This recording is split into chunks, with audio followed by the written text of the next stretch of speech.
अस्सलामुअलैकुम dear students, I hope आप सब अच्छे से हैं। तो प्रीवियस वीडियो लेक्चर सीरीज जो थी उसमें हमने real numbers and polynomials finish किए थे। वो बेसिक चैप्टर्स हैं, उनके जो मार्क्स हैं वो भी कम होते हैं और वो बस बेसिक से चैप्टर्स है, काफ़ी इजी थे। अब हम मूव कर रहे हैं उस चैप्टर की तरफ जिसमें आपको एक long answer type question boards में ज़रूर आता है। और बहुत सारे बच्चे जो हैं इस लीनियर इक्वेशन के चैप्टर से काफ़ी जो है परेशान रहते हैं। उनको ये समझ नहीं आता कि ये मेथड जो सब्स्टिट्यूशन है या एलिमिनेशन है या कोई और मेथड है, वो इनमें काफ़ी कंफ्यूज हो जाते हैं क्योंकि उनके जो कॉन्सेप्ट्स है वो सही तरीके से क्लियर हो नहीं पाते हैं। तो आप इस वीडियो लेक्चर सीरीज को फॉलो करें, एक एक चीज जो है वो आपको समझ आएगी। चाहे आपने 9th का linear equation in two variables पढ़ा हो या ना पढ़ा हो, आपको बिल्कुल बेसिक से इस वीडियो सीरीज में पढ़ाया जाएगा। ठीक है, तो आज शुरू करते हैं हम अपना main chapter, that is the chapter number 3 of your NCERT, that is linear equation in two variables. ठीक है, इस चैप्टर के अराउंड 7 to 8 मार्क्स पेपर में आ जाते हैं, तो काफी इंपॉर्टेंट है। ठीक है, तो आप इस पे काफी अपना फोकस रखिए इस चैप्टर पे। ठीक है, आज जो है linear equation in two variables जो है उसके मैं आज बेसिक्स क्लियर करूंगा आपको, और जो इंट्रोडक्शन हमें इस चैप्टर के लिए चाहिए वो भी इस लेक्चर में आपको मिल जाएगा। तो चलिए शुरू करते हैं। ठीक है, तो स्टार्टिंग में कुछ बेसिक चीजें समझानी है और उनमें सबसे पहला टॉपिक जो हमें समझना है वो है what is a linear equation in two variables. क्या होती है बच्चों linear equation in two variables? अब देखिए, आपने ये वर्ड लीनियर तो ऑलरेडी पॉलिनोमियल में भी समझा है, तो उसी के साथ इसको रिलेट करेंगे और इक्वेशन भी इसके साथ जोड़ देंगे और फिर देखेंगे कि क्या चीजें ये हैं। ठीक है, तो अगर हम समझना चाहें what is a linear equation, a linear equation is simply an equation. A linear equation is simply an algebraic equation. ठीक है, it is an algebraic equation. ठीक है, ये एक algebraic equation है और इसमें क्या इन्वॉल्व होते हैं? It is an algebraic equation involving, क्या है इसमें बच्चों? इसमें जो है सबसे पहली बात तो यहाँ पे दो वेरिएबल्स होंगी। ठीक है, कोई दो वेरिएबल क्वांटिटीज होंगी जिनका आपको वैल्यू नहीं पता होगा। ठीक है, so there are two variables. Usually जो वेरिएबल्स हम यूज करते हैं आपकी बुक में भी जो ज्यादातर यूज हुए हैं, that is X and Y. Two variable quantities are involved in linear equations. ठीक है, नेक्स्ट चीज इसमें इंपॉर्टेंट है लीनियर वर्ड।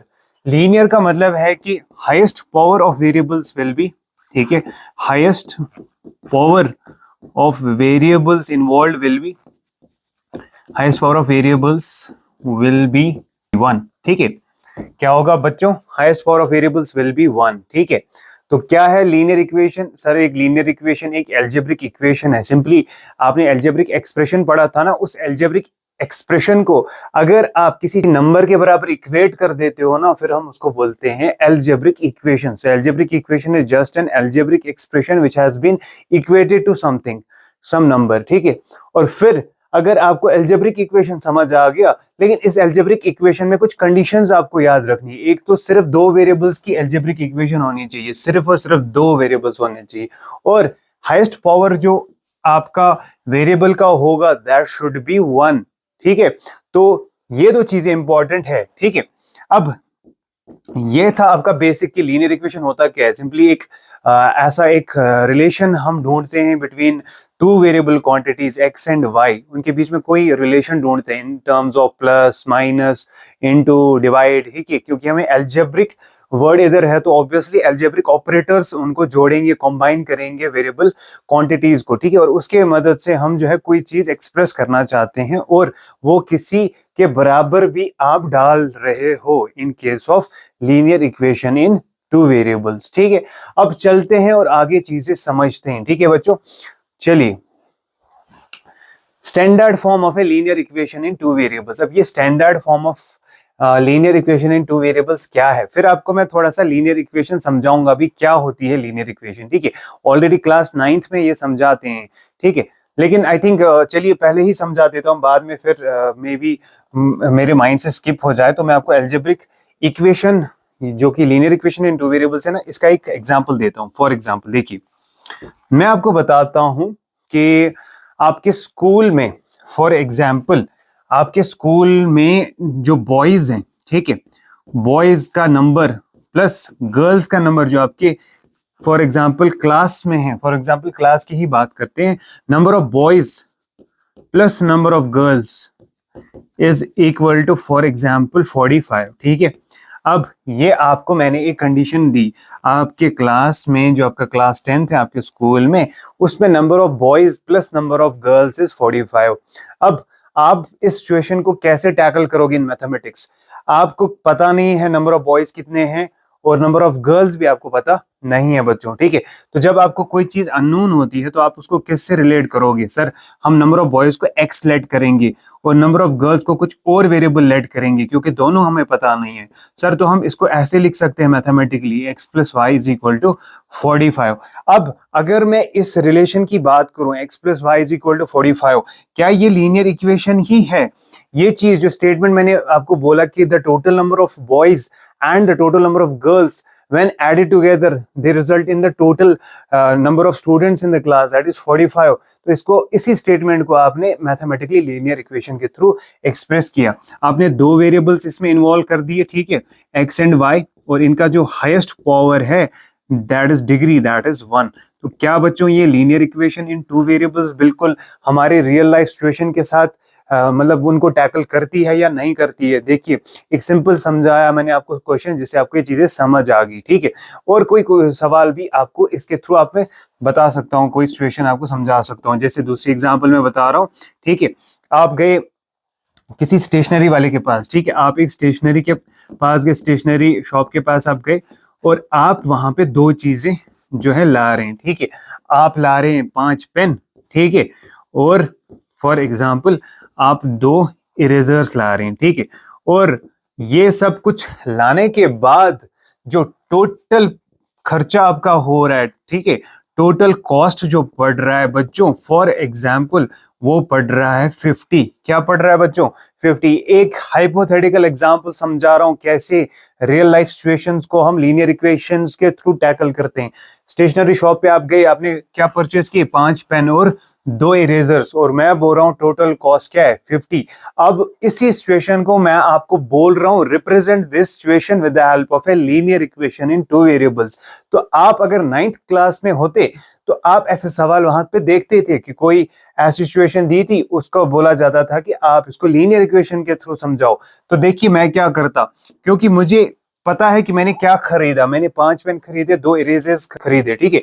तो मैं क्या करता, क्योंकि मुझे इरेजर्स का नंबर पता है लेकिन कॉस्ट नहीं पता है, तो मैं कॉस्ट ऑफ पेन और इरेजर क्या करता, लेट करता। Let cost of pen be equal to rupees X and cost of eraser हम ले लेते, कॉस्ट ऑफ इरेजर हम ले लेते कितना बच्चों? हम cost of eraser rupees Y ले लेते, ठीक है। और फिर मैं क्या बोलता? मैं बोलता then according to given condition, according to given condition. तो हम क्या बोलते, कंडीशन क्या है हमारी? हमें पता है कि हमें खर्चा कितना हुआ है, ठीक है। तो हम कैसे खर्चा निकालते हैं? हम खर्चा ऐसे निकालते हैं कि 5 पेन हमने लाए हैं, लेकिन एक पेन कितने कॉस्ट का पड़ रहा है हमें नहीं पता। तो मैंने किया कि लेट सपोज करो एक पेन का खर्चा कितना है? एक्स। तो 2 पेन का क्या होगा? 2x। 3 पेन का कितना खर्चा होगा? 3x। 4 का 4x। 5 पेन का कितना खर्चा होगा, कॉस्ट पड़ेगा? 5x। और आपने इरेजर्स भी परचेस किए, कितने इरेजर्स परचेस किए? सर मैंने 2 इरेजर्स परचेस किए। तो एक इरेजर का आपने क्या लेट किया है? y cost. तो 2 इरेजर्स का क्या होगा? 2y cost. अब ये है cost of, total cost of pens, this is the total cost of erasers. दोनों को कुल मिला के जो टोटल आपको पैसा खर्च हुआ है दैट इज रुपीज 50। क्या बच्चों ये आपको ये सिचुएशन भी समझ आई? This 5x plus 2y is equal to 50। ये आपके पास क्या है बच्चों? This is your linear equation. आपने ये कॉस्ट प्रॉब्लम या परचेस प्रॉब्लम जो है linear equation in two variables में सॉल्व की, ठीक है। 5 times the cost of pen plus 2 times the cost of erasers is resulting in a total amount of rupees 50।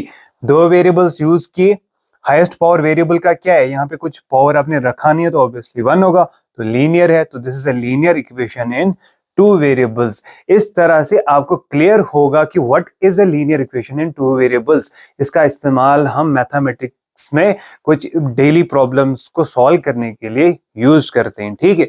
और इसमें 2 वेरिएबल क्वांटिटीज हम इन्वॉल्व करते हैं और हाईएस्ट पावर जो वेरिएबल का होता है that is 1। So this was the basics of what is a linear equation.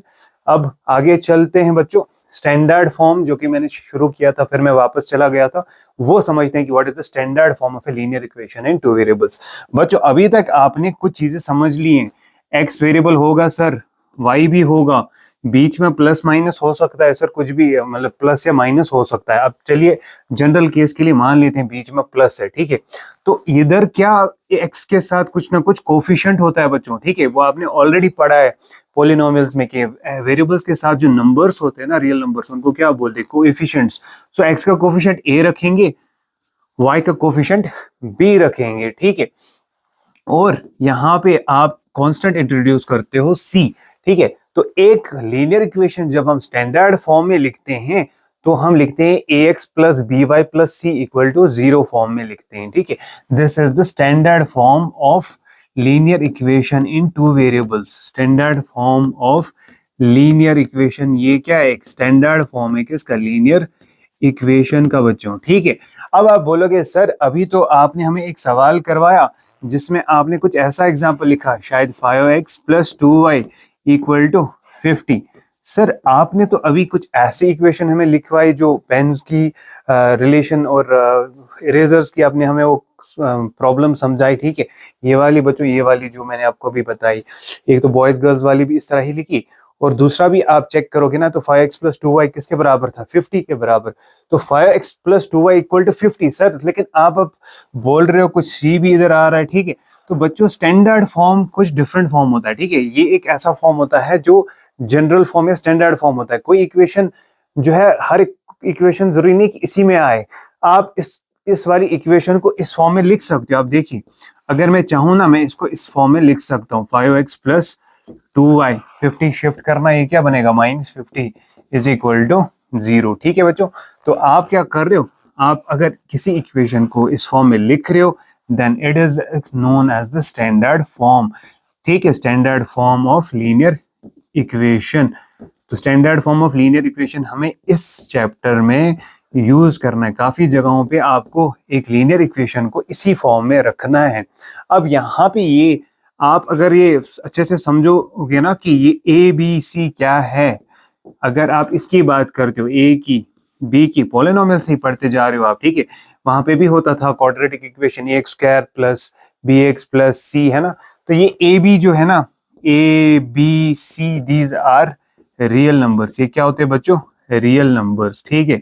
और लीनियर इक्वेशन में एक चीज इंपॉर्टेंट है, लीनियर इक्वेशन में क्या चीज इंपॉर्टेंट है सर, यहाँ पे A and B can not be equal to 0, ये 0 के बराबर can not be equal to 0। ये रियल तो हो सकते हैं लेकिन ए और बी कोफिशिएंट 0 के बराबर नहीं हो सकते हैं। रियल लिख रहा हूं बच्चों की, ए बी सी रियल है ए बी में, लेकिन एक कंडीशन है कि आप बी और ए 0 नहीं डाल सकते हो। क्यों नहीं डाल सकते हो, अगर आप कोफिशिएंट 0 डाल दोगे तो व्हाट विल हैपन, ठीक है बच्चों, क्या होगा अगर आप कोफिशिएंट 0 पुट करोगे। फॉर एग्जांपल अगर आप 0 टाइम्स एक्स लिख दोगे, ठीक है, और चलो बी लिख लेते हैं, बी वाई प्लस सी, तो क्या प्रॉब्लम आएगी, प्रॉब्लम ये आएगी कि आपके पास ये वेरिएबल ही खत्म हो गया। It will be linear equation in one variable, और ये हमारे सब्जेक्ट का हिस्सा नहीं है इस time. We don't not want to solve linear equation in one variable. क्यों है वन वेरिएबल, क्योंकि 0x क्या होता है, 0x तो 0 होता है, और बी वाई प्लस क्या आ जाएगा, सी आ जाएगा इक्वल टू 0, ठीक है। सो अगर आप इसको सॉल्व करोगे it will become B Y plus C is equal to 0। आप देखो इस तरह से ये क्या बनी, इक्वेशन तो अभी भी है क्योंकि इक्वल टू तो है, लेकिन वेरिएबल कितने हैं, एक ही, वो कौन सा है, वाई वेरिएबल, ठीक है। तो इसीलिए हम कोई भी ए बी में जो है 0 नहीं पुट कर सकते। सेम चीज अगर आप बी के साथ करोगे, अगर आप बी 0 डाल दोगे, तो अगर आप बी 0 डाल देते हो फिर ये बनेगा ए एक्स प्लस सी, और ए एक्स प्लस सी भी क्या है, linear equation in one variable that is x. तो आप ए और बी को 0 पुट नहीं कर सकते हो, क्योंकि अगर ये 0 पुट हो गए तो फिर ये लीनियर इक्वेशन टू वेरिएबल्स में नहीं रहेगी। सर लेकिन क्या सी को पुट 0 हम कर सकते हैं, बिल्कुल कर सकते हैं। तो यहाँ पे जब मैंने लिखवाया, मैंने क्या लिखवाया, A B C are real numbers, ठीक है, where A and B can not be equal to 0, तो सी का मत मेंशन है। अगर सी 0 होगा भी, if C is equal to 0 तो कोई मसला नहीं है, ठीक है। आप फिर भी इक्वेशन को क्या बोलोगे, linear equation in two variables, ठीक है। तो अगर आपका सी जीरो है तो आपको क्या है, कुछ ऐसी इक्वेशन बन रही है, ठीक है। इसमें कांस्टेंट टर्म जीरो डाल दिए मैंने, क्योंकि असल में ax plus B Y plus C होता है ना, ax plus B Y plus C होता है। सी जीरो पुट करने से क्या हो जाता है कि आपकी equation still it is a linear equation in two variables, x और वाई तो है ना प्रेजेंट, सी नहीं है इधर, लेकिन इसको अब स्टैंडर्ड फॉर्म में आप बोल सकते हैं कि ये स्टैंडर्ड फॉर्म में नहीं है, या यहाँ पे कोई मिसिंग टर्म है, या यहाँ पे कांस्टेंट नहीं है। तो आप इस चैप्टर में याद रखोगे बच्चों कि आपके पास जब भी लीनियर इक्वेशन आए तो आप इस फॉर्म में उसको डालने की कोशिश करोगे। खास तौर पर पहले एक्सरसाइज में आपको हर एक इक्वेशन को इसी ऑर्डर में रखना है, पहले ए एक्स प्लस बी वाई फिर सी, ठीक है। पहले एक्स फिर वाई फिर कांस्टेंट, पहले जो भी कांस्टेंट एक्स के साथ होगा उसका नाम ए रखना है। आपकी बुक जो है स्ट्रिक्टली यही फॉलो करती है, और आगे जाके भी यही आप फॉर्म याद रखोगे कि एक्स के कोफिशिएंट को ए से रिप्रेजेंट करते हैं, वाई के कोफिशिएंट को बी से रिप्रेजेंट करते हैं, ठीक है। और मोस्टली जो पहली एक्सरसाइज है आपको हर एक इक्वेशन को इस फॉर्म में ही रखना है, यानी constant should be on this side, all these things will be on this side, और उस साइड से जीरो रखना है, ठीक है। यहां तक चीजें समझ आ गई होंगी, ठीक है। चलिए अब आगे चलते हैं, ठीक है। अब next is what is meant by solution of linear equation in two variables. अब linear equation in two variables का जो है सॉल्यूशन का क्या मतलब है। देखिए, अगर हम बात करें ना बच्चों, linear equation in two variables जो 9th लेवल पे थी, आपको एक ही इक्वेशन दी होती थी, ठीक है। अगर मैं उसकी बात करूं, देखिए अगर मैंने आपको एक सवाल अभी पूछा, मैंने आपको आई थिंक ये बोला था 5x plus 2y is equal to क्या बोला था बच्चों, 50 के बराबर बोला था, जो मैंने वो पेन और इरेजर्स की प्रॉब्लम आपको समझाई थी इसके थ्रू।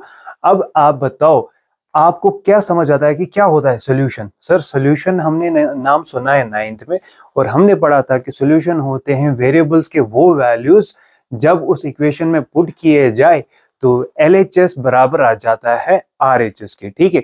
तो सर हमें बताइए, सर ये इक्वेशन आपने लिखी तो आपने x और y दो वेरिएबल्स रखे, क्या हम इसमें कुछ भी वैल्यूज पुट कर सकते हैं?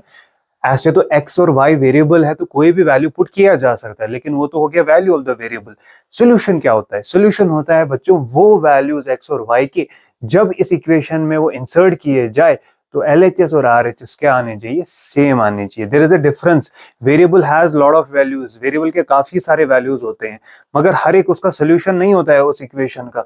x और y के वो प्रिसाइज मतलब वो प्रिसाइज आंसर्स, वो प्रिसाइज नंबर्स जो एक्स और वाई में जब पुट करेंगे ना तो एलएचएस और आरएचएस जो है मैच होगा, उनको हम सॉल्यूशंस बोलते हैं। मतलब जैसे मैं अगर आपको एक sort of hit and trial से कुछ वैल्यूज बताऊं तो आप बताओ, आप चेक करो क्या ये इसके सॉल्यूशंस हैं या नहीं, ठीक है। हिट एंड ट्रायल मेथड, मैं आपको हिट एंड ट्रायल से ही फिलहाल समझाता हूँ क्योंकि मैं 9th के टॉपिक्स में नहीं जाना चाहता, बस आपको सॉल्यूशन समझाना है कि क्या होता है। एक्स का वैल्यू फॉर एग्जाम्पल मैं ले लेता हूँ, ये था एक्स था कॉस्ट ऑफ पेन्स था ना, तो कॉस्ट ऑफ पेन्स चलिए हम ले लेते हैं, कितना ले, चलिए 6 ले लेते हैं, ठीक है। लेट, ऐसे ही मैं हाइपोथेटिकल वैल्यूज ले रहा हूँ, मान लो कि पेन 6 रुपए का है, और फिर इरेजर भी कुछ ना कुछ मैं ले लूंगा। फॉर एग्जाम्पल इरेजर में ले लेता हूँ 10 रुपीज का, ठीक है। अब अगर मैं ये वैल्यूज इसमें पुट करूं तो देखो क्या होगा बच्चों, अगर मैं इसमें पुट करूंगा ना तो 5 टाइम्स एक्स का वैल्यू क्या बोला 6 और y का वैल्यू क्या बोला 10, ठीक है बच्चों। और ये मैंने वैल्यूज पुट किए, किसके बराबर आ रही है इक्वेशन का आंसर, 50 के बराबर। 5 6 क्या होता है 30 होता है, और 2 10 क्या होता है 20 होता है। तो इस वैल्यू से क्या दिख रहा है मुझे, 50 इक्वल टू 50 आ रहा है ना। तो जो मैंने वैल्यूज खुद ब खुद हिट एंड ट्रायल के थ्रू इसमें इंसर्ट किए वो क्या आ रहे हैं, वो तो इसके सॉल्यूशन आ रहे हैं, ठीक है।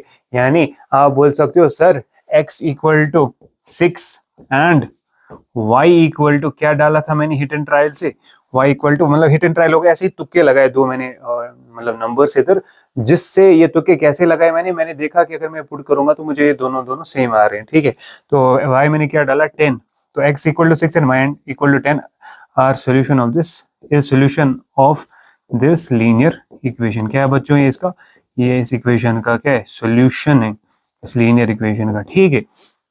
लेकिन क्या इसका यही सोल्यूशन है, ठीक है, नहीं बच्चों बस यही सोल्यूशन नहीं है, ठीक है।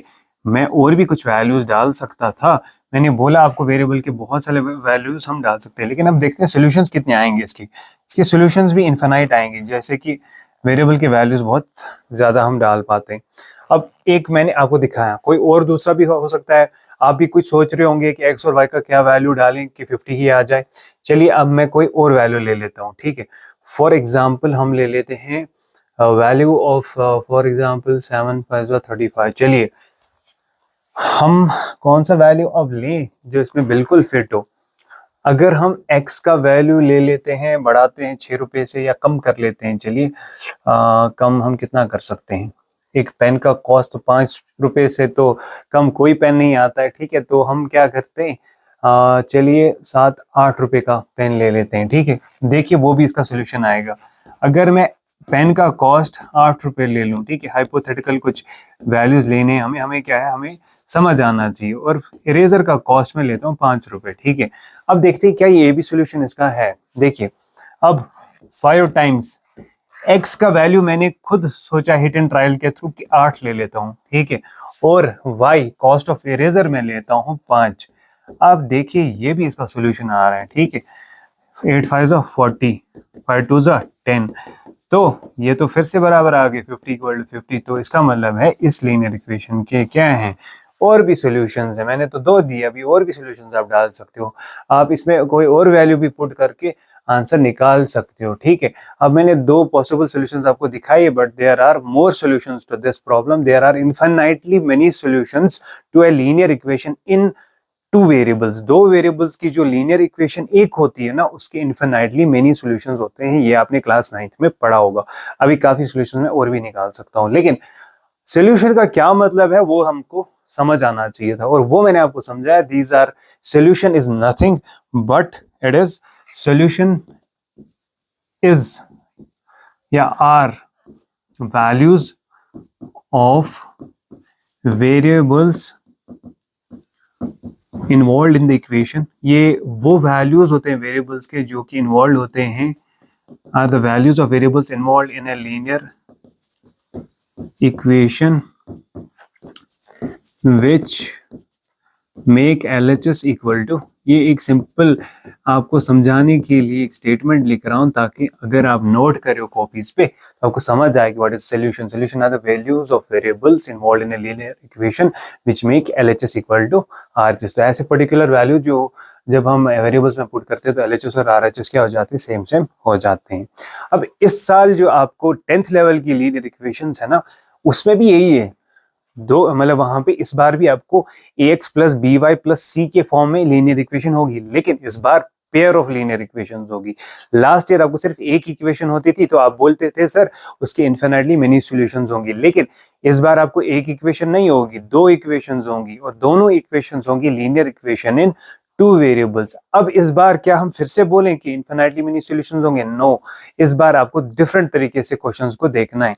तो इसी के लिए अब आगे चलते हैं। अभी तक जो बेसिक्स है वो आपको क्लियर हो गए होंगे, ठीक है, कि what is meant by solution of a linear equation. तो चलिए अब आगे चलते हैं। स्टैंडर्ड फॉर्म भी आपने पढ़ा। अब है types of linear equation in 2 variables. अब इस साल टाइप्स क्यों हैं? Because this year you have pair of linear equations, ठीक है। You will get pair of linear equation. Sir ये क्या होता है पेयर ऑफ लीनियर इक्वेशंस? यानी इस बार 2 इक्वेशंस होंगी, ना कि एक इक्वेशन, ठीक है। अगर 2 इक्वेशंस होंगी तो उनका स्टैंडर्ड फॉर्म होगा क्या, वो भी देखते हैं बच्चों। अगर हमारे पास इस साल 2 इक्वेशंस को एक साथ साइमल्टेनियसली आपको सॉल्व करना है, पिछले साल 9th लेवल पे आप एक इक्वेशन को सॉल्व करते थे और आपको पहले से ही पता था कि उसके बहुत सारे सॉल्यूशंस हैं, यानी इनफिनिटली मेनी सॉल्यूशंस हैं, तो वो काफी इजी था। इस साल लेकिन आपको 2 इक्वेशंस होंगी, उन दोनों इक्वेशंस को आपको साइमल्टेनियसली एक साथ सॉल्व करना है, तो इस बार सॉल्यूशंस भी काफी किस्म के हो सकते हैं। तो पेयर ऑफ लीनियर इक्वेशंस में अगर हम स्टैंडर्ड फॉर्म में लिखना चाहें, क्या आपने बच्चों यही आप भी पढ़ा कि एक लीनियर इक्वेशन जब आप 9th लेवल पे पढ़ते हो तो ये फॉर्म होता है? तो इस साल आपके पास कितनी इक्वेशंस होंगी? पेयर होगा, यानी 2 इक्वेशंस होंगी। तो अगर मैं ऐसे लिखूं तो क्या ये सेम ही नहीं लग रहे हैं? ये तो सर सेम ही लग रहे हैं, तो इसका मतलब एक ही इक्वेशन है। तो इसीलिए बच्चों 2 इक्वेशंस के लिए हम सबस्क्रिप्ट्स यूज करते हैं। क्या करते हैं बच्चों? सबस्क्रिप्ट्स यूज करते हैं। पहले इक्वेशन के कोफिशिएंट x के कोफिशिएंट को हम a1 रखते हैं, और दूसरी इक्वेशन के कोफिशिएंट को हम a2 रखते हैं। First means 1 means first equation, ठीक है। तो इससे एक सॉर्ट ऑफ सिंबल मिल जाता है कि पहली इक्वेशन कौन सी है और दूसरी इक्वेशन कौन सी है। ठीक है, तो A1 A2, फिर हो गया यहाँ पे B1 B2। B1 means the coefficient of y। B आपको कभी ये नहीं सोचना है कि B A का कोई इसका x का कोफिशिएंट होगा। B हमेशा y के साथ जुड़, मतलब आप जोड़ो कि B जो है वो हमेशा y का कोफिशिएंट होगा, चाहे ऊपर है नीचे। देखिए B किसका कोफिशिएंट है, y का कोफिशिएंट है। 1 हो गया फर्स्ट इक्वेशन का कोफिशिएंट, 2 हो गया सेकंड इक्वेशन का कोफिशिएंट, लेकिन किसका कोफिशिएंट, y का। फिर हो गया इधर कांस्टेंट ऊपर C1 और C2। तो इसका मतलब है इस साल बच्चों आपको linear equation in two variable जो है ना उनका स्टैंडर्ड फॉर्म ये होगा, क्योंकि दो हैं तो दोनों को स्टैंडर्ड फॉर्म में डालना है। अब डिफरेंशिएट कैसे हो जाएंगे, तो इसीलिए हम a1x plus b1y plus c1 equal to 0 लिखते हैं और a2x plus b2y plus c2 equal to क्या लिखते हैं, 0 लिखते हैं। ठीक है, तो ये दो इक्वेशंस आपकी क्या है, इन टू वेरिएबल्स, और ये पेयर ऑफ लीनियर इक्वेशंस है। अब इसी दो लीनियर इक्वेशन, एक तो फर्स्ट इक्वेशन, ठीक है, और जो दूसरी इक्वेशन है, तो आपके पास कितनी होंगी क्वेश्चंस में, दो इक्वेशंस होंगी। अब इन ही का सॉल्यूशन जो है ना वो तीन किस्म का होता है, और अगर हम ब्रॉडली क्लासिफाई करें तो, अगर हम ब्रॉड कैटेगराइजेशन करें तो दो सॉल्यूशंस होते हैं, एक होता है कंसिस्टेंट सॉल्यूशन, दूसरा होता है inconsistent solution. So there are basically two types of linear equations, two types of solutions बोलो, two type of linear equations बोलो, तो बेसिकली इस साल दो किस्म की लीनियर इक्वेशंस होंगी आपके पास। ठीक है, तो अब क्या है वो दो टाइप्स ऑफ लीनियर इक्वेशंस, तो मैं यहाँ पे लिख रहा हूं, ऊपर मैंने समझाया आपको कैसी होंगी दो इक्वेशंस। तो pair of linear equations are of, broadly अगर बात करें ना, they are of two types. ठीक है, ब्रॉडली हो गया कि अगर आप ब्रॉड कैटेगराइजेशन कर रहे हो, ब्रॉडली समझ रहे हो, एक होगा कंसिस्टेंट इक्वेशंस, कंसिस्टेंट इक्वेशंस, ठीक है, और दूसरा होगा इनकंसिस्टेंट इक्वेशंस। ठीक है, इनकंसिस्टेंट इक्वेशंस। सर ये क्या लैंग्वेज है, ठीक है, मैं आपको समझाऊंगा। इस साल आप क्योंकि पेयर ऑफ लीनियर इक्वेशंस पढ़ रहे हो तो उतना सिंपल फॉरवर्ड नहीं है इनफिनिटली मेनी सॉल्यूशंस, इस बार सॉल्यूशंस के बहुत टाइप्स हैं। अब कंसिस्टेंट इक्वेशंस हो गया, कंसिस्टेंट क्या हो गया, कंसिस्टेंट को सिंपल याद रखने के लिए आप बोल सकते हो कंसिस्टेंट इक्वेशंस हो गए पेयर ऑफ इक्वेशंस, पेयर क्योंकि पेयर ही पढ़ रहे हो, pair of equations having at least one solution, having at least one solution, यानी कम से कम एक सॉल्यूशन तो है, यानी एक x और एक y का वैल्यू तो है आपके पास जो इन दोनों इक्वेशंस को क्या करवाता है, सेटिस्फाई करवाता है। यानी कंसिस्टेंट इक्वेशन वो पेयर ऑफ लीनियर इक्वेशंस हो गए जिनका कोई ना कोई सॉल्यूशन होगा, यानी जिनको हम सॉल्व कर सकते हैं, जिसमें x और y का कोई ना कोई वैल्यू होगा।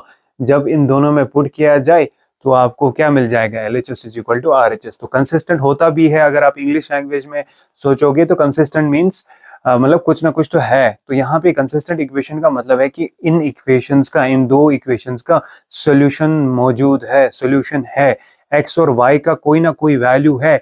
अब एक भी वैल्यू हो सकता है x और y का, और x और y के बहुत सारे वैल्यूज भी हो सकते हैं जो इन इक्वेशंस को क्या करते हैं, सेटिस्फाई करते हैं, यानी इनको LHS किसके बराबर बनाते हैं, RHS के बराबर। तो ऐसे x और y के वैल्यूज हमारे पास है एटलीस्ट कितने, 1 भी हो सकते हैं और 1 से ज्यादा भी हो सकते हैं, यानी कंसिस्टेंट हो गया कि सॉल्यूशन एग्जिस्ट करता है। और इनकंसिस्टेंट इक्वेशन उन इक्वेशंस, ऐसी भी इक्वेशंस हमारे पास है जिनका कोई सॉल्यूशन नहीं है, which have no solution. No solution हो गया कोई ऐसा x का वैल्यू नहीं है हमारे पास, कोई ऐसा y का वैल्यू नहीं है हमारे पास कि जब हम इन दो इक्वेशंस में वो x और y का वैल्यू पुट करें तो LHS किसके बराबर आएगा, LHS will become equal to RHS। ऐसा हमारे पास x और y का कोई भी वैल्यू नहीं है जो इन दोनों इक्वेशंस को साइमल्टेनियसली क्या कर पाए, LHS को RHS के बराबर बना पाए। यहाँ पे इंपॉर्टेंट होता है कि जब आप सोल्यूशन करते हो ना पेयर का, तो x और y का वैल्यू जो है, जो भी आपका सोल्यूशन आया ना वो आपको दोनों को सेटिस्फाई करना चाहिए। वो ये नहीं है कि ऊपर वाले को सेटिस्फाई करेगा, नीचे वाली इक्वेशंस को सेटिस्फाई नहीं करेगा। साइमल्टेनियसली आपको यहाँ पे दोनों इक्वेशन सेटिस्फाई होनी चाहिए उस x और y के वैल्यू से। तो ये चीज आप समझ लें। पिछली बार 9th लेवल पे एक इक्वेशन थी तो इनफिनिटली मेनी सॉल्यूशंस है। अब क्योंकि दो इक्वेशन साइमल्टेनियसली सॉल्व कर रहे हो तो x और y का एटलीस्ट अगर एक सॉल्यूशन है या एक से ज्यादा भी एक्स और वाई के वैल्यूज हैं जो इन दो इक्वेशंस को सॉल्व कर पा रहे हैं या इक्वेट कर पा रहे हैं एलएचएस और आरएचएस को, तो हम बोलेंगे इनको कंसिस्टेंट इक्वेशंस। लेकिन अगर हमारे पास कोई भी ऐसा एक्स और वाई का वैल्यू नहीं है जो दोनों को एक साथ सॉल्व कर पा रहा हो, दोनों को जो है एलएचएस आरएचएस के बराबर बना पा रहा हो, तो हम उसको बोलते हैं इनकंसिस्टेंट इक्वेशंस। आई होप यहाँ तक चीजें समझ आ रही है। कंसिस्टेंट है सोल्यूशन है, इनकंसिस्टेंट है भाई कोई सोल्यूशन नहीं है। ठीक है, अब इसी के बाद कुछ और चीजें समझते हैं, क्योंकि यहाँ पे एक चीज आ रही है कंसिस्टेंट में कि या तो एक सोल्यूशन कम से कम है या तो बहुत ज्यादा सॉल्यूशंस भी हो सकते हैं। तो इसकी फर्दर जो है क्लासिफिकेशन हो जाती है। एक होती है इसमें डिपेंडेंट सॉल्यूशन, ठीक है, इंडिपेंडेंट सॉल्यूशन। क्या इंडिपेंडेंट सॉल्यूशन, या आप इस तरह भी लिख सकते हो इंडिपेंडेंट इक्वेशंस आप लिख सकते हो। ठीक है, बेहतर रहेगा ये लिखना इंडिपेंडेंट इक्वेशंस, और दूसरा हो गया डिपेंडेंट इक्वेशंस। अब ये लैंग्वेज तो अभी हम 10th लेवल पे नहीं समझते हैं, लेकिन मैंने बता दिया आपको, अगर ये स्कूल में नहीं पढ़ाया गया है तो आप स्किप कर सकते हो। बट इसी का दूसरा नाम होता है यूनिक सॉल्यूशन। क्या होता है यूनिक सॉल्यूशन? यूनिक सॉल्यूशन हो गया कम से कम, मतलब जो मिनिमम कंडीशन है ना, एक सॉल्यूशन एग्जिस्ट करता है और वो यूनिक है। यूनिक मतलब एक सॉल्यूशन है जो दोनों इक्वेशंस को क्या कर रहा है, साइमल्टेनियसली सॉल्व कर रहा है। तो कंसिस्टेंट इक्वेशन होगी जिनका सॉल्यूशन एग्जिस्ट करता है। अब अगर एक सॉल्यूशन, खाली एक सॉल्यूशन है, तो उसको हम बोलते हैं this are the pair of equations having unique solution. और अगर बहुत सारे सॉल्यूशंस हैं, बहुत सारे सॉल्यूशंस हैं, यानी इन्फिनिटली मेनी सॉल्यूशंस एग्जिस्ट करते हैं, तो उसको हम बोलते हैं बच्चों इन्फिनिटली मेनी सॉल्यूशंस को हम दूसरा नाम क्या बोलते हैं, डिपेंडेंट इक्वेशंस भी बोलते हैं। यानी बहुत ज्यादा सॉल्यूशंस भी हैं तो वो भी कंसिस्टेंट में आएगा, क्योंकि कंसिस्टेंट का मतलब है कि सॉल्यूशन एग्जिस्ट करता है। कंसिस्टेंट का ये है कि आप सिंपली याद रखो, कंसिस्टेंट का मतलब कि सॉल्यूशन है। अब हम फिर देखते हैं कि क्या एक है कि बहुत सारे हैं। अगर एक सॉल्यूशन है तो हम उसको यूनिक सॉल्यूशन बोलते हैं या इंडिपेंडेंट सॉल्यूशन बोलते हैं। इंडिपेंडेंट इसलिए बोलते हैं क्योंकि एक सॉल्यूशन है और उसको किसी और की जो जरूरत नहीं है, एक ही सॉल्यूशन है। यूनिक है वो सॉल्यूशन, यानी एक ही x का वैल्यू है और एक ही y का वैल्यू है जो दोनों को साइमल्टेनियसली सॉल्व कर रहा है। यानी x फॉर एग्जांपल है हमारा 2, y 3, मैंने इधर डाला 2 3, तो मुझे ये LHS RHS के बराबर है। मुझे इधर भी वही 2 3 जो है डालने के बाद क्या आ रहा है, दूसरी इक्वेशन में भी LHS RHS के बराबर आ रहा है। तो 2 3 यूनिक है ना, बस 2 और 3 हमारे पास एक ही वैल्यू है x और y का जो इन दोनों को सेटिस्फाई कर रहा है। उस केस में हम उसको बोलते हैं यूनिक सॉल्यूशन और इंडिपेंडेंट इक्वेशंस बोलते हैं, या इक्वेशंस हैविंग यूनिक सॉल्यूशन बोलते हैं। लेकिन हमारे पास कभी ऐसी इक्वेशंस भी आती है जिनको बहुत सारे x और y के वैल्यूज सॉल्व कर पाते हैं। ठीक है, तो उधर हम उसको बोलते हैं डिपेंडेंट इक्वेशंस और इन्फिनिटली मेनी सॉल्यूशंस वाली इक्वेशंस हम उनको बोलते हैं। अब इसकी कोई कैटेगराइजेशन है ही नहीं, क्योंकि इनकंसिस्टेंट मतलब कोई सॉल्यूशन एग्जिस्ट नहीं करता। तो ये थे हमारे पास types of linear equation in two variables. ठीक है, पिछले क्लास में आपके पास linear equation in two variable सिर्फ एक इक्वेशन थी, तो उसमें बस वही पढ़ना था आपको कि उसके पास इन्फिनिटली मेनी सॉल्यूशंस है। लेकिन इस साल आपको, क्योंकि pair of linear equation syllabus में है, तो आपको दो इक्वेशंस होंगी, और दो इक्वेशन जब होंगी तो वहां पे बहुत सारे टाइप्स आते हैं। एक आता है यूनिक सॉल्यूशन भी हो सकता है, फिर आता है ये इन्फिनिटली मेनी सॉल्यूशंस भी होता है, और फिर होता है कि कोई भी सॉल्यूशन एग्जिस्ट नहीं करता। तो ये हमारे पास तीन टाइप ऑफ सॉल्यूशंस होते हैं या तीन टाइप ऑफ इक्वेशंस होते हैं बच्चों। ठीक है, अब आपने 9th लेवल पे पढ़ा होगा कि जो लीनियर इक्वेशन का ग्राफ आता है ना, लीनियर इक्वेशन जिसकी डिग्री 1 होती है और दो वेरिएबल्स होते हैं, उसका ग्राफ एक स्ट्रेट लाइन आएगा। क्या आएगा बच्चों? स्ट्रेट लाइन आएगा। ये तो आपको कंफर्म मुझे पता है कि आपने सुना होगा। लीनियर इक्वेशन का जो ग्राफ होता है ना, जब इसके जो x और y के वैल्यूज हम ढूंढते हैं ना, तो वो क्या आते हैं, वो पॉइंट्स को जोड़ने के बाद एक स्ट्रेट लाइन आती है। तो यहाँ पे आपको, क्योंकि पेयर ऑफ लीनियर इक्वेशंस है, तो पेयर ऑफ लीनियर इक्वेशंस अगर है, जो कि यहाँ पे कितनी इक्वेशंस है बच्चों, दो इक्वेशंस है, तो पहली इक्वेशन के लिए एक लाइन आएगी। ठीक है, वन लाइन आएगी ना बच्चों। एक लाइन तो इस वाली की आएगी, किसकी, a1x + b1y + c1, पहली इक्वेशन की एक लाइन आपको ड्रॉ करनी पड़ेगी अगर आप ग्राफ बना रहे हो। लेकिन क्योंकि ये दूसरी इक्वेशन बिल्कुल डिफरेंट है, ठीक है, तो इसकी भी क्या आएगी, सेकेंड लाइन आएगी। तो इसका मतलब है हमारे पास जब हम पेयर ऑफ लीनियर इक्वेशंस का ग्राफ बनाएंगे, 9th लेवल पे जब आप यही क्वेश्चंस करते थे तो आप एक सिंगल लाइन ड्रॉ करते थे, क्योंकि आपके पास एक इक्वेशन होती थी। लेकिन इस बार दो इक्वेशंस है तो आप दो लाइंस ड्रॉ करोगे। अब जब आप बच्चों दो लाइंस ड्रॉ करोगे, ठीक है, अगर आप दो लाइंस ड्रॉ करोगे तो देखो क्या क्या पॉसिबिलिटीज हो सकती है। अगर ये एक लाइन है और ये दूसरी लाइन है, ठीक है, अब ये ऐसा हो सकता है कि ये दो लाइंस या तो एक दूसरे के साथ कट करेंगी, ठीक है। एक तो ये पॉसिबिलिटी बनती है। दूसरी पॉसिबिलिटी क्या है सर? दूसरी पॉसिबिलिटी हो गया कि लाइंस बिल्कुल पैरेलल है। ऐसे भी हो सकती है कि दो लाइंस बिल्कुल एक दूसरे को कभी आगे टच नहीं कर रही है। सर हो गया, ये भी समझ आ गया कि एटलीस्ट एक बार टच कर रहे हैं। और ये हो गया सर कभी टच नहीं करते हैं। सर और भी कोई पॉसिबिलिटी है? हाँ, एक पॉसिबिलिटी ये भी होती है बच्चों कि दो लाइंस हैं और वो कोइंसिडेंट है। क्या है? कोइंसिडेंट लाइंस है। तो linear equation in two variables अगर पढ़ रहे हो तो आपको ये पता होना चाहिए कि देयर आर थ्री पॉसिबिलिटीज। जब आप ग्राफ बनाओगे ना इन इक्वेशंस के, तो आपको तीन किस्म के ग्राफ्स मिल सकते हैं। या तो आपको इंटरसेक्टिंग लाइंस मिल सकते हैं, या तो पैरेलल लाइंस मिल सकते हैं, या तो आपको कोइंसिडेंट लाइंस मिल सकते हैं। अब सर क्यों आप बता रहे हो, हम कंफ्यूज हो रहे हैं? बच्चों कंफ्यूज नहीं होना है। लीनियर इक्वेशन है तो लाइंस ही आएंगी, दो लाइंस आएंगी। अब वो दो लाइंस में क्या आपको परमुटेशंस बनते हैं, कौन से आपको लगते हैं चीजें हो सकती है? दो लाइंस या तो कभी मिलेंगी नहीं, तो वो होगी पैरेलल, ठीक है। और या हो सकता है दोनों लाइंस कट कर रहे हैं एक दूसरे को, एक ही बार कट कर सकते हैं क्योंकि लाइन स्ट्रेट लाइन है। तो सर वो भी एक पॉसिबिलिटी है। और तीसरा पॉसिबिलिटी जो कि बहुत कम लोगों के दिमाग में आ रहा होगा, वो है कि दो लाइंस एक दूसरे के ऊपर भी आ सकती हैं, जिनको हम कोइंसिडेंट लाइंस बोलते हैं, ठीक है।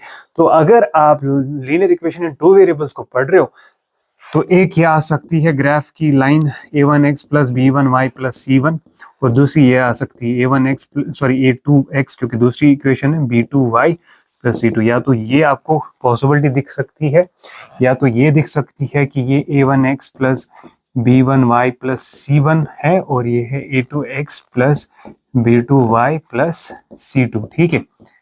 ये है इंटरसेक्टिंग, ये है पैरेलल, और ये है कोइंसिडेंट, यानी a1x plus b1y plus c1, ठीक है। यहाँ पे इक्वल टू जीरो लिखना होता है बच्चों, ठीक है। जीरो मैं भूल गया, वो लिखता हूँ, जीरो इक्वल टू जीरो। ये एक लाइन है, इसी की लाइन के ऊपर ही या नीचे ही दूसरी लाइन सेम ही है, और ये एक दूसरे के, इसके सारे पॉइंट्स क्या कर रहे हैं, कोइंसाइड कर रहे हैं। तो ये जो है ये भी पॉसिबिलिटी हो सकती है। अब सर ये कौन सा सोल्यूशन है, ये कौन सा सोल्यूशन है, और ये कौन सा सोल्यूशन है? बच्चों ये क्योंकि एक ही यूनिक पॉइंट पे इंटरसेक्ट करती है, तो ये किसका ग्राफ होगा? ये होगा उसका ग्राफ जो हमने अभी पढ़ा, यूनिक सोल्यूशन। यूनिक सोल्यूशन हो गया कि जिसका जो सोल्यूशन है एग्जिस्ट करता है, और सिर्फ एक सोल्यूशन एग्जिस्ट करता है, सिर्फ एक ऐसा पॉइंट है जो दोनों को क्या कर रहा है, दोनों इक्वेशंस को सेटिस्फाई कर रहा है। देखो ये एक पॉइंट दोनों पे लाई करता है ना बच्चों, this point is common to both the lines, है ना। ये पॉइंट दोनों लाइंस पे कॉमन है, तो ये इन दोनों का कॉमन सोल्यूशन है, ठीक है। ये पॉइंट के जो भी कोऑर्डिनेट्स आएंगे ना एक्स वाई के, वो इस इक्वेशन को भी सेटिस्फाई कर रहा होगा।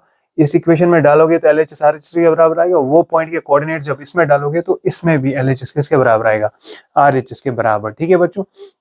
फिर होगी ये वाली बात, ये दो लाइंस कभी कट ही नहीं कर रही है, तो इसका मतलब है ये है no solution, this is inconsistent. Inconsistent हो गया कि कोई सॉल्यूशन है ही नहीं बच्चों, ये इंटरसेक्ट ही नहीं कर रहे हैं कहीं पे, तो कॉमन चीज कुछ भी नहीं है जो इन दोनों को जोड़े, ठीक है।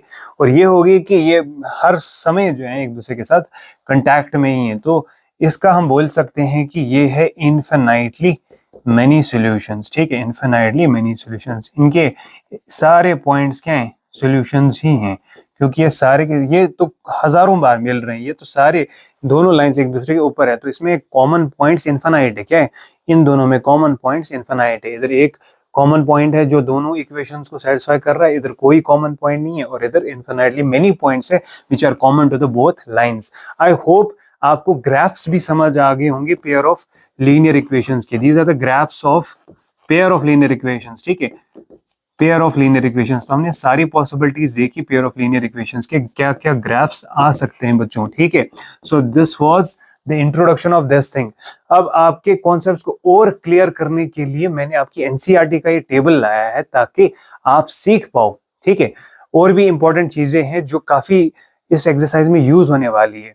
अब हर टाइम आपको मत ग्राफ दिया होगा तो ग्राफ देखोगे कट कर रहे हैं नहीं कर रहे हैं, एक बार कट कर रहे हैं बार बार कट कर रहे हैं, तो हमारे पास एक मेथड है जिससे हम देख लेते हैं कि कौन सा सोल्यूशन है, नो सोल्यूशन है, इन्फिनिटली मेनी सॉल्यूशंस हैं, ठीक है, या यूनिक सोल्यूशन है, अब वो समझते हैं, ठीक है बच्चों। मैंने कुछ तीन यहाँ पे जो है इक्वेशंस का पेयर लिया है, पहले ये पेयर ऑफ इक्वेशंस है, फिर ये पेयर ऑफ इक्वेशंस है, फिर ये पेयर ऑफ इक्वेशंस है। इनके ऊपर ज्यादा ध्यान नहीं देना कि कहाँ से आए क्या आए, ये जस्ट एग्जाम्पल्स है ताकि आप चीजों को समझ पाओ। देखो अब हम पेयर ऑफ लीनियर इक्वेशंस का ये वाला पहला सॉल्व करते हैं, ठीक है। x minus 2y is equal to 0 कोई इक्वेशन है, ठीक है, और ये है 3x plus 4y minus 20 is equal to 0। सबसे पहले बच्चों आप याद करो मैंने आपको क्या बोला था, मैंने आपको बोला था जो x के साथ होता है वो a होता है और जो y के साथ होता है वो क्या होता है, b होता है। तो यहाँ पे क्योंकि दो दो इक्वेशंस हैं तो आपको a1 a2 जो है पता होगा। बच्चों a1 हो गया पहली इक्वेशन का x का कोफिशिएंट, यहाँ पे कुछ है ही नहीं तो ये क्या होगा 1 होगा, तो हम यहाँ क्या लिखेंगे 1, ठीक है, डिवाइडेड बाय, फिर इसी इक्वेशन के नीचे देखो जो दूसरी इक्वेशन है उसमें x का कोफिशिएंट क्या है 3, तो आपको सिंपली क्या करना होता है बच्चों a1 बाय a2 पहले करना होता है। क्या करना होता है, x का जो कोफिशिएंट है ना उनका रेशो लेना है, क्या लेना है, रेशो, ठीक है। ये मेथड ही एक्चुअल में ऐसे है कि मैं आपको चलो मैं पहले आपको पीछे ही समझाता हूँ, ऐसे इधर में भी आप कंफ्यूज हो जाओगे। जब आपको ये चीजें मैं समझा रहा था ना तब मैंने ये चीजें डिस्कस नहीं की। यूनिक सोल्यूशन क्या होता है, यूनिक सोल्यूशन होता है कि a1 बाई a2, अब आप बोलोगे ना सर क्या होता है a1 बाई a2, हमने दो इक्वेशंस पढ़ी थी ना a1x, ये वाली इक्वेशन। देखिए अगर आप चेक करना चाहते हो कि कौन सा सोल्यूशन है तो सिंपली आपको इनको डिवाइड करना पड़ता है, a1 a2 कोफिशिएंट्स को, रेस्पेक्टिव कोफिशिएंट्स को डिवाइड करना पड़ता है, x के कोफिशिएंट्स को एक दूसरे के साथ डिवाइड, y कोफिशिएंट्स को एक दूसरे के साथ डिवाइड, और कांस्टेंट्स जो दो इक्वेशंस को है उनको एक दूसरे के साथ डिवाइड करना है। Simply you have to remember ratio is found for the x coefficient separately, ratio is found for the y coefficient separately, and ratio of the constant terms is also found separately. इन तीनों को फिर देखते हैं कि एक दूसरे के बराबर है या नहीं बराबर है, उसी के बेसिस पे सॉल्यूशन निकालते हैं, ठीक है। अब यूनिक सॉल्यूशन का क्या होता है, यूनिक सॉल्यूशन का होता है बच्चों कि a1 बाई a2 जो है नहीं आता है किसके बराबर, b1 बाई b2, यानी जो x के कोफिशिएंट्स का रेशियो है वह नहीं आता है y के कोफिशिएंट्स के रेशियो के बराबर। अब ये पहले ही गलत आया या पहले ही अनइक्वल आया, फिर c1 बाई c2 फाइंड करने की जरूरत नहीं पड़ती, किसमें, यूनिक सॉल्यूशन में। अब अगर हम इसके बात करें किसकी बात, इनफाइनाइटली मेनी सॉल्यूशंस की, तो इसमें क्या होता है, इसमें बच्चों a1 बाई a2 हम फाइंड करेंगे, b1 बाई b2 भी फाइंड करेंगे, c1 बाई c2 भी फाइंड करेंगे, और अगर ये तीनों बराबर आ जाते हैं, ठीक है, अगर ये तीनों बराबर आ जाते हैं तो हमारा जो सॉल्यूशन होता है उन इक्वेशंस का वो होता है इनफाइनाइटली मेनी सॉल्यूशंस होता है, ठीक है। और जब इनफाइनाइटली मेनी सॉल्यूशंस होता है तो हम फाइंड नहीं करते क्योंकि इसके बहुत सारे आंसर्स आ जाते हैं, हमें एक ही सॉल्व करना होता है, वो जब होता है यूनिक सॉल्यूशन। अब बच्चों लेकिन हमारे पास तो एक ऐसा भी सॉल्यूशन पॉसिबल है जहाँ पे कोई जो है एक्चुअल में सॉल्यूशन है ही नहीं, वहां पे हमारे पास ऐसा भी एक इक्वेशन का पेयर हो सकता है। तो वहां पे क्या होता है a1 by a2 is equal to b1 by b2, और लास्ट मोमेंट पे धोखा दे देता है c1 बाई c2 के बराबर लेकिन नहीं आता, यानी x के कोफिशिएंट्स और y के कोफिशिएंट्स का रेशियो सेपरेटली सेम आ जाता है लेकिन कांस्टेंट्स का रेशियो सेम नहीं आता है, तो ये होता है नो सॉल्यूशन का कंडीशन। अब ये तीनों कंडीशंस जो हैं वो हम सीखेंगे ताकि आपको अच्छे से समझ आए। वो टेबल जो है वहां पे मे बी आप कंफ्यूज हो जाते कि मैं a1 बाई a2 क्यों फाइंड कर रहा हूँ, b1 बाई b2 क्यों फाइंड कर रहा हूँ। तो आपको ये चीजें याद रखनी है, whenever we have to judge whether a pair of linear equations has a unique solution, has an infinitely many solution, or has a no solution, we have to obtain the ratios of x coefficients, we have to obtain the ratios of y coefficients, and we also have to obtain the ratio of constants। इन तीनों का आपको ratio निकालना पड़ता है और फिर देखना पड़ता है, ये कंडीशंस आपको चेक करनी पड़ती है। अगर पहले ही दो बराबर नहीं आते तो आप बोलते हो यूनिक है, अगर तीनों बराबर आते हैं तो आप इनफिनिटली मेनी सॉल्यूशंस बोलते हो, और अगर पहले दो बराबर आते हैं लेकिन तीसरा बराबर नहीं आता है तो आप बोलते हो नो सॉल्यूशन, ठीक है। अब क्योंकि मैंने वापस पीछे गया ताकि मुझे अंडरस्टैंड हो गया कि शायद आपको समझ ना आए चीजें, तो अब चलिए समझते हैं। तो अब यहाँ पे देखिए हम चेक करना चाहते हैं कौन सा सॉल्यूशन है, तो हम a1 by a2 separately find करेंगे, ये ratio b1 by b2 separately find करेंगे और c1 बाई c2 भी सेपरेटली फाइंड करेंगे। a1 बाई a2 आपको दिख रहा है, x का कोफिशिएंट 1 है, 1 डिवाइड बाई 3 लिख दिया। अब y का कोफिशिएंट क्या है सर, y के साथ देखो कौन सा नंबर रियल नंबर जुड़ा है, 2 है कि -2 है, क्योंकि यहाँ पे साइन जो है ना स्टैंडर्ड फॉर्म में प्लस आप रखते थे सभी, यहाँ पे तो माइनस है, तो ये माइनस जुड़ेगा किसके साथ, ये माइनस एक्चुअल में कोफिशिएंट के साथ है। तो याद रखना y के साथ जो भी नंबर जुड़ा होता है along with the sign that is coefficient. तो ये क्या है, b1 है हमारा, ठीक है। तो ये क्या है हमारा बच्चों, b1, तो हम लिखेंगे -2 है हमारा b1 यानी फर्स्ट इक्वेशन का कोफिशिएंट ऑफ y, और यहाँ पे +4 किसका है, +4 है दूसरे का, ठीक है। यहाँ तक क्लियर, ठीक है, ओके बच्चों। अब इसका देखते हैं, यहाँ सर कांस्टेंट तो इधर है ही नहीं sir, ax plus B Y plus C equal to 0 है। सर सी तो है ही नहीं इधर। अगर बच्चों ऊपर सी है ही नहीं तो 0 होगा, कांस्टेंट टर्म मिसिंग होगा। ये तो पढ़ा भी हमने कि कांस्टेंट टर्म मिसिंग हो सकता है लेकिन एक्स और वाई मिसिंग नहीं हो सकता, ठीक है। तो इस वाली ऊपर वाली इक्वेशन जो कि फर्स्ट इक्वेशन है, जो क्या है बच्चों, जो कि फर्स्ट इक्वेशन है, अब यहाँ पे इस पे कौन सा कलर दिखेगा, ये जो फर्स्ट इक्वेशन आपकी है ना, इसमें आपके पास कांस्टेंट ही नहीं है।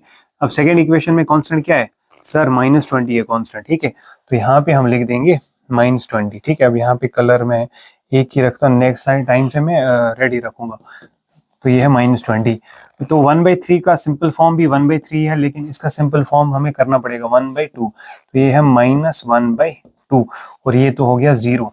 अब बच्चों देखिए 1/3 और -1/2, सर ये तो पहले ही डिफरेंट आ रहे हैं। a1/a2 का रेशो तो आ ही नहीं रहा, किसके बराबर, b1/b2। तो मैं क्या लिखूंगा आगे बच्चों, कंपेयर किया हमने रेशो, सर हमें आया a1/a2 is not equal to b1/b2, पहले ही सर हमें बराबर नहीं आ रहे हैं। x के जो कॉरस्पॉन्डिंग कोफिशिएंट्स का रेशो है वो 1/3 और वो क्या है -2/4, सर ये तो सेम आ ही नहीं रहा है। तो ग्राफिक रिप्रेजेंटेशन क्या होगा, ग्राफ इनका क्या होगा, सर ये दो इक्वेशंस है तो लाइंस होंगी और नो सॉल्यूशन। ये कौन सा सॉल्यूशन है सर, सर ये जब ये इक्वल नहीं होते हैं तो हम बोलते हैं सर ये यूनिक सॉल्यूशन है। तो सर इसका ग्राफिकल सॉल्यूशन होगा इंटरसेक्टिंग लाइंस, क्या होगा, इंटरसेक्टिंग लाइंस, ठीक है। ये सर ऐसी लाइंस होंगी दो इस की जो क्या होंगी, एक पॉइंट पे इंटरसेक्ट हो जाएंगे, ठीक है। और एल्जेब्रिक इंटरप्रिटेशन क्या होगा सर, सर ये कंसिस्टेंट है, क्या है, कंसिस्टेंट, सर सॉल्यूशन एग्जिस्ट होता है, ठीक है, सॉल्यूशन एग्जिस्ट करता है, सॉल्यूशन एग्जिस्ट करता है, ठीक है, सॉल्यूशन एग्जिस्ट करता है। और ये क्या होता है, इंडिपेंडेंट इक्वेशंस भी हम इनको बोलते हैं। तो आई होप यहाँ तक आपको ये चीज समझ आ गई है कि हम क्या कर रहे हैं बच्चों, ठीक है। अब हम चलते हैं नेक्स्ट क्वेश्चन पे। ये हो गया हमारा पहला जो एग्जाम्पल था, वो आपको क्लियर हो गया होगा, ठीक है। अब नेक्स्ट एग्जाम्पल समझते हैं। नेक्स्ट एग्जाम्पल ये वाली है 2x + 3y - 9 = 0। This is our first equation, ठीक है, ये हमारी फर्स्ट इक्वेशन है और फिर हमारे पास दूसरी इक्वेशन भी है, ठीक है। अब देखिए सबसे पहले क्या करना है, a1/a2, क्योंकि सी से निकालते हैं तो a1/a2, सर ये है x के कोफिशिएंट्स क्या है, a1/a2। सो हम लिखेंगे 2 डिवाइडेड बाई क्या आएगा, 4, कैंसिल करोगे तो क्या आएगा, 1/2। तो क्या आ रहा है बच्चों, 1/2। यहीं पे सॉल्व करके मैंने सिंप्लीफाई कर दिया। उसके बाद b1/b2 फाइंड करते हैं, ठीक है बच्चों। तो b1/b2 कैसे फाइंड करेंगे, सर y का जो भी नंबर साथ होता है along with the sign that is b coefficient, ऊपर वाले का b1 नीचे वाले का b2। सर ये आ रहा है 3/6, तो 1/3 1 जा 3 3 2 जा, और ये आपको याद रखना है कि आपको कैंसिलेशन करनी अगर होगी। सर ये तो सेम आ गई, क्या अभी इतना ही कर रहे हैं, नहीं भाई, सही c और c2 भी जो है ना वो भी अब फाइंड करना पड़ेगा, ठीक है। तो c1/c2 क्या है, दोनों कांस्टेंट जो है नेगेटिव कांस्टेंट है, तो कांस्टेंट के साथ भी साइन देखना पड़ेगा आपको। तो ये आएगा -9/-18, माइनस माइनस कैंसिल हो जाएगा, 9 1 जा 9 2 जा, क्या आ रहा है बच्चों 1/2। अब देखिए आपने a1/a2 भी फाइंड किया, b1/b2 और c1/c2 तीनों क्या आ रहे हैं, बराबर आ रहे हैं। हमने कर दिए सॉल्व, 2/4 1/2 होता है, 3/6 भी 1/2 होता है, -9/-18 भी 1/2 होता है। सर यहाँ पे हमने क्या पाया, हमने पाया a1/a2 आ रहा है बराबर b1/b2 के, और वो हमें c1/c2 के बराबर भी आ रहा है। सर ये तो तीनों बराबर आ गए। तो ये है बच्चों कौन सा सॉल्यूशन, अगेन ये कंसिस्टेंट है, क्योंकि ये तीनों बराबर भी आ जाते हैं जब, तो सॉल्यूशन एग्जिस्ट करता है, ठीक है, कंसिस्टेंट यानी सॉल्यूशन एग्जिस्ट्स। और कितने सॉल्यूशंस एग्जिस्ट करते हैं, सर ये तीनों जब बराबर आते हैं तो इन्फिनाइटली मेनी सॉल्यूशंस एग्जिस्ट करते हैं, ठीक है। तो यहाँ पे हम लिखेंगे इन्फिनाइटली मेनी सॉल्यूशंस, क्या, इन्फिनाइटली मेनी सॉल्यूशंस एग्जिस्ट, यानी बहुत ज्यादा सॉल्यूशंस इसके होंगे। और ये लाइंस कैसी होंगी, ये लाइंस ग्राफिकली जब आप इन दोनों का ग्राफ बनाओगे, स्ट्रेट लाइंस आएंगी जो एक दूसरे के ऊपर क्या करेंगे, कोइंसाइड करेंगे, तो कोइंसिडेंट लाइंस। आई होप ये चीज यहाँ तक आपको समझ आ गई, ठीक है।